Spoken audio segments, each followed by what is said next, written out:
Steve Fisher joins us. He is here in Atlanta, and I'm sure has a ton, being dragged around from point A to point B to point C.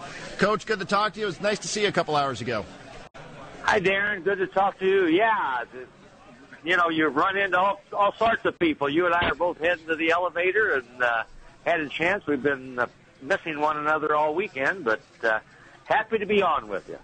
Well, Coach, I was saying before you came on, it strikes me that sometimes I think we take, and I'm going to embarrass you here, so, please understand where I'm coming from. I think sometimes we get so wrapped up in Steve Fisher. He's the head coach at San Diego State, and I know that's your focus, and I know that's who you are today. But, man, I'll tell you, it's so interesting to see you, whether it was this year, whether it was last year, the way people respond to you in public, especially at settings like this.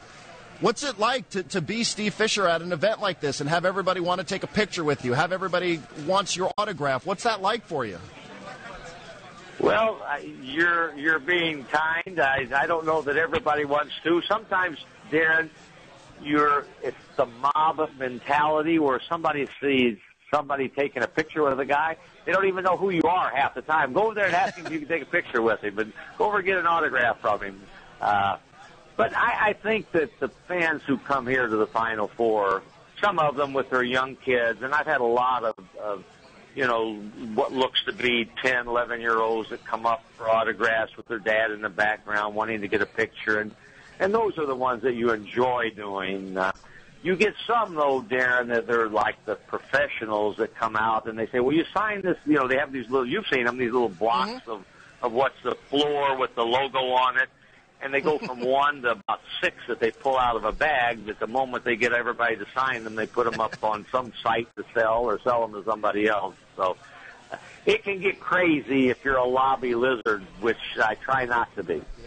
Well, I could definitely tell that, and I said that beforehand, that people were coming up to you, though, and they're saying, Coach, would you mind taking a picture with my son?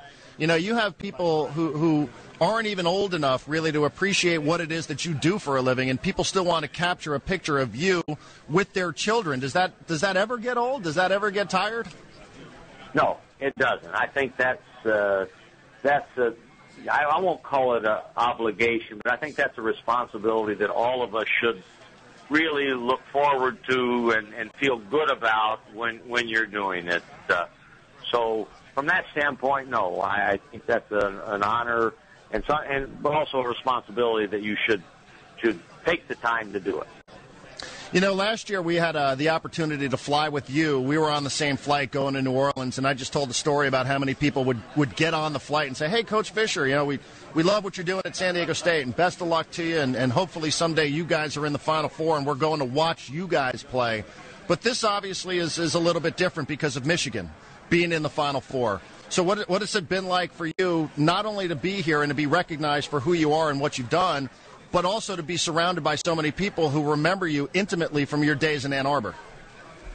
I think it's a little different. To be honest, Darren, I have been kind of so involved in some things here that I've done. I haven't run into a lot of people. I know I will today as we move from here to the arena and the people start coming in for the game. But, I've got a lot of people that I call friends that are still back there, and John Beeline is one of them. He's a terrific basketball coach and a good friend. Travis Conlon, who's the director of operations, was a point guard for us when we were back there. And Bob Bland, who's probably as important as any of them, the equipment manager, has been there forever, and I see him on TV all the time. So, I think about those people, and I'll be rooting for those people when they play. But there are a lot of Michigan folks here, just like there are a lot of Syracuse and Louisville and Wichita people running around. Coach, they made a big deal yesterday on television about yesterday being the 20th anniversary of the national championship game between Michigan and North Carolina. I'm sure that you probably, if you were in front of a television for about 2 minutes, you probably saw some of those clips. When you see that clip, when you see any of those clips from that game, what stands out to you when you watch? Well, the first thing that stands out is Dutcher in the background jumping up and down. It looks like he's about 18, and then you see all these young guys who at the time it was the most important thing in the world. And now you see them having moved on in their careers and lives from guys now are faces on the screen like Jalen Rose and Chris Webber. And I got a chance to see the one interview where Jalen was on with Jimmy King and Ray Jackson, and very neat to see those guys. But, you know, obviously we wish that we had won the game. We didn't. But we had some great memories. When I see it, I think of all the memories that led up to our being in that final game. And I won't bore you with replaying some of them, but disappointing when you don't win, crushing at the time. But when you reflect back on it, if you're me, I think of all the good things that allowed us to get where we did. You know, it's so funny you said that about Coach Dutcher, because that's the same thing that I notice as well. And maybe it's just a chance now because obviously we speak with Coach Dutcher once a week.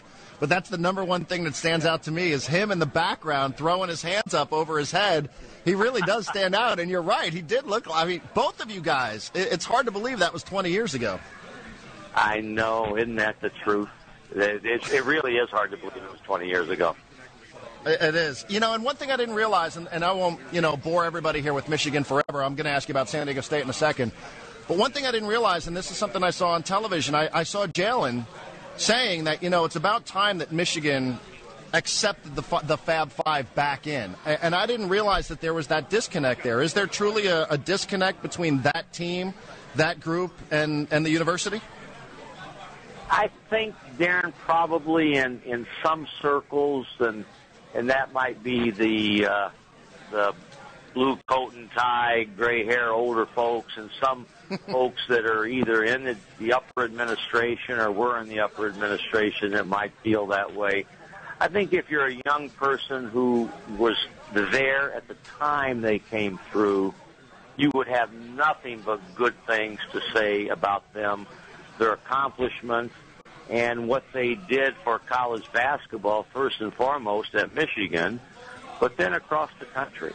I spoke at an event this morning for the NABC, National Basketball Association, and I had what I thought was a middle-aged guy come up afterwards, and he said, "Steve," he said, "I just want you to know I was at your basketball. I was a long-time attendee of your basketball camp back at Michigan."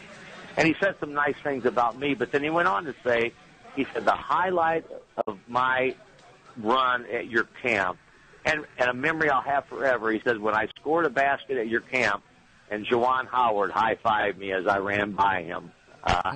So I think most folks that are of that era and age have nothing but good thoughts about all of them. Yeah, it's amazing that people, and I don't know that this is a stated fact, but at least in my impression, people remember you guys more than the team that actually won the national championship that year. It's kind of an interesting phenomenon. I don't know if that's your experience traveling across the country as well and speaking as many times as you do publicly, but it really does feel that way, that people remember that more for Michigan than they do for North Carolina. That very well could be. I know Jalen, he voices that strong and loud as he's had the pulpit to talk on that line. I think because of the celebratory way that they were welcomed or brought into college basketball, none of us asked for them to be called the Fab Five. So the accomplishments they had with 5 freshmen starting and all of that lends itself to those kinds of thoughts and comments. But they had some great accomplishments. If you think back, you can have 5 freshmen that can come in and start, and Kentucky's had some great freshmen come in, but they haven't all started. But they have all 5 of them start and then reach the national finals as freshmen and then go back again as sophomores. And then Chris Webber leaves the next year, and have us be a shot away from going back a third straight time when we lost to Arkansas in the Elite Eight to get to the Final Four. That's pretty rarefied air, what they were able to accomplish. So I think a whole lot of things caused folks to remember, and they will be remembered for as long as we play the NCAA Final Four basketball tournament, they will be talked about. We're talking with Steve Fisher at San Diego Sports Leader, the Mighty 1090. Coach, I guess I should ask about a couple things related to your program here today. Let me start on a bit of a side note. As an aside, what did you think about Andy Enfield leaving Florida Gulf Coast and taking over at USC? He ought to give a big donation to the Aztecs, I would say that, because between Georgetown and ourselves, we not only helped put Florida Gulf Coast on the map, but Andy Enfield in addition. I think it's the epitome of what this world is, instant gratification, and he did a great job, and then had the opportunity to put one more zero behind his paycheck, and I don't think anybody in America would begrudge a guy for doing that, including the people at Florida Gulf Coast. So you're going to be a neighbor right up the road at USC, without question. And how about Steve Alford taking over at UCLA? Did that surprise you? Darren, I heard his name mentioned early in the process, and then I also read and heard that he had agreed to a 10-year extension on his contract. So I thought, well, he's made a choice that he feels that is in his best interest. And then the lure of a UCLA, probably also with some dollar signs, attracted him. He did not a good job, but a great job at New Mexico. The stresses and pressures will be different at a UCLA. He knows that, and everybody knows that. So I'll be following him with interest. He can recruit. He can coach. You have to get lucky to win a national championship. You have to have good fortune to get to a Final Four. And I don't know that the UCLA fans have the intelligence to understand that now with the way college basketball is. Maybe I shouldn't use the word intelligence. I don't think that they can appreciate how hard it is now to get there. But he's going to do a great job. Well, is that a good development for San Diego State, or is that a bad development, or are you indifferent about Alford leaving New Mexico and going to UCLA? Well, he has a son who will be a freshman, who's a terrific player that would have fought to come in and start for New Mexico as a freshman.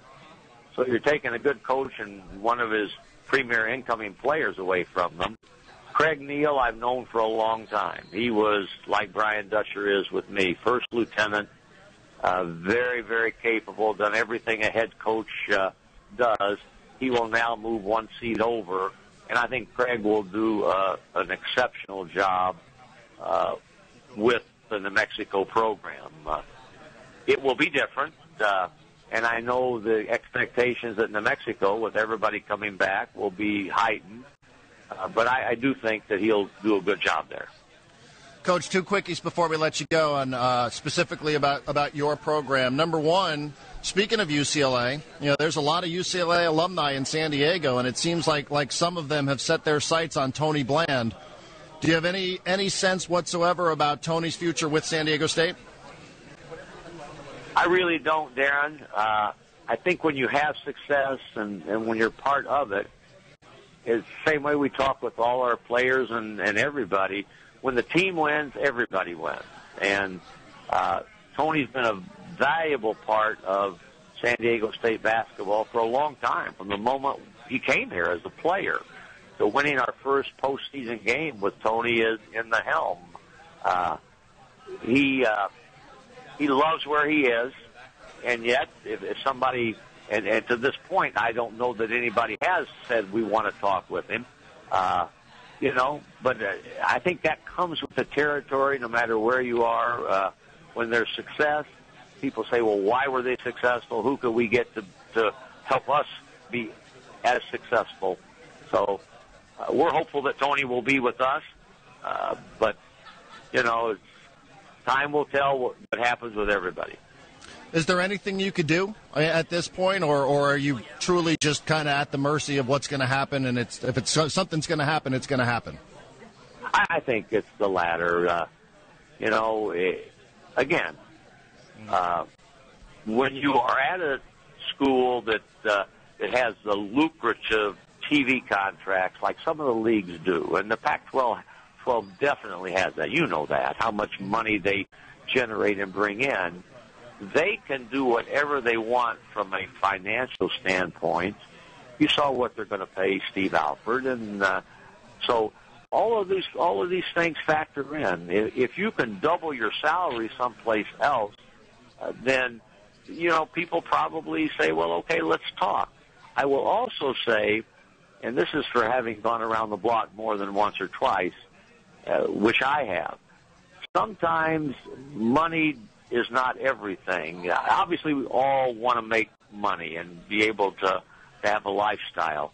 But sometimes having the quality of life and knowing where you are, how much people value where you are, what you do, how you do it, and truly know that you've got an environment and an atmosphere that doesn't just talk about family, but lives it, then, that you can't put a price tag on that. And, I think that's what we've provided for everybody that's been here.